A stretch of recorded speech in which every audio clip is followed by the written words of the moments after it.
সংগ্রামী গোপালগঞ্জবাসী, আজকে যারা আপনারা উপস্থিত হয়েছেন এই সমাবেশে, গোপালগঞ্জকে সামনে টিকিয়ে রাখবেন।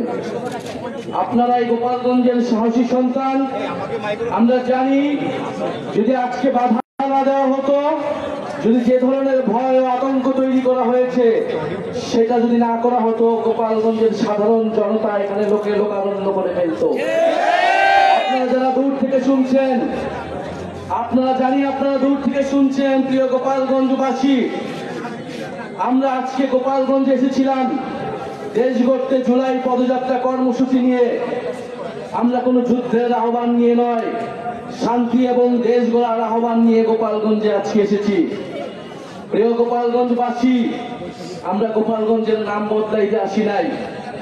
আমরা এসেছি ভবিষ্যৎ বাংলাদেশে, এই নতুন বাংলাদেশে গোপালগঞ্জ মানুষের অধিকার যাতে রক্ষা করা হয় সেই প্রতিশ্রুতি দিতে। প্রিয় গোপালগঞ্জবাসী, মুজিববাদীরা আজকে বাধা দিয়েছে।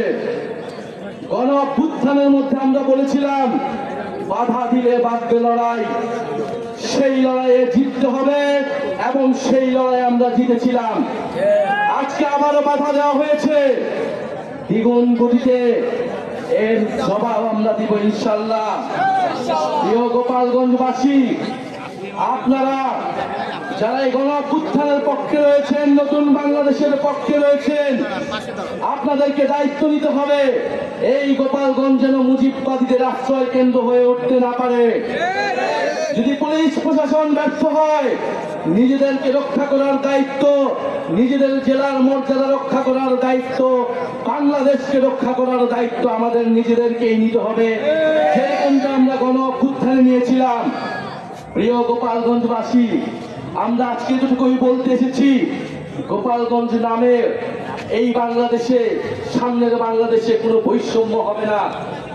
গোপালগঞ্জ নামেও চাকরিতে কোনো বৈষম্য আমরা সহ্য করব না, কিন্তু গোপালগঞ্জেও কোনো সন্ত্রাসীদের আস্তানা আমরা সহ্য করব না। মুজিববাদীরা মুক্তিযুদ্ধকে কলুষিত করেছে, গোপালগঞ্জকেও কলুষিত করেছে। সেই গোপালগঞ্জকে আমরা আবার পুনরুদ্ধার করব, আবার সমুন্নত করব। প্রিয় সংগ্রামী বন্ধুগণ, আমাদের যারা সনাতন ভাই বোনেরাও রয়েছেন, এই আওয়ামী লীগ সনাতন ভাই বোনদের জমি দখল করেছে, তাদের সাথে বেইনসাফি করেছে। আমাদের এই নতুন বাংলাদেশে আমরা সকল ধর্মের অধিকার রক্ষা করব, মান মর্যাদা রক্ষা করব। প্রিয় সংগ্রামী বন্ধুগণ, আজকে মুজিববাদীরা বাধা দিয়েছে, তাদেরকে জবাব দেওয়া হবে। আমরা যদি আজকে এখানে দাঁড়িয়ে ঘোষণা দেই, সারা বাংলাদেশ এই গোপালগঞ্জে এসে জড়ো হবে, কিন্তু আমরা সময় দিয়ে যাচ্ছি। আজকে যে বাধা দেওয়া হলো, কারা বাধা দিয়েছে, কোন সাহসে বাধা দিয়েছে, কোন সাহসে মুজিববাদীরা এখনো গোপালগঞ্জে আশ্রিত রয়েছে, কারা আশ্রয় দিয়েছে? দ্রুত সময়ের মধ্যে বিচার যদি না হয়, আমরা আবারও আসবো গোপালগঞ্জে। আমরা নিজ হাতে দায়িত্ব নিয়ে গোপালগঞ্জকে মুজিববাদীদের থেকে মুক্ত করবো ইনশাআল্লাহ। সংগ্রামী বন্ধুগণ, জাতীয় নাগরিক পার্টি আপনাদের সাথে থাকবে। বাধা বিপত্তি যা কিছু আসলে আমরা আজকে এসে এখানে দাঁড়িয়েছি, আমরা আবারও আসবো। জাতীয় নাগরিক পার্টি আপনাদের সাথে থাকবে।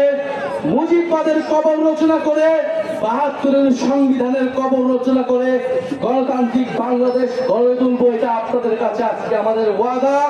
আজকের এই দিনে আবু সাইদ শহীদ হয়েছিলেন, আমাদের ওয়াসিম শহীদ হয়েছিলেন, আমাদের ৬ জন শহীদ হয়েছিলেন। সেই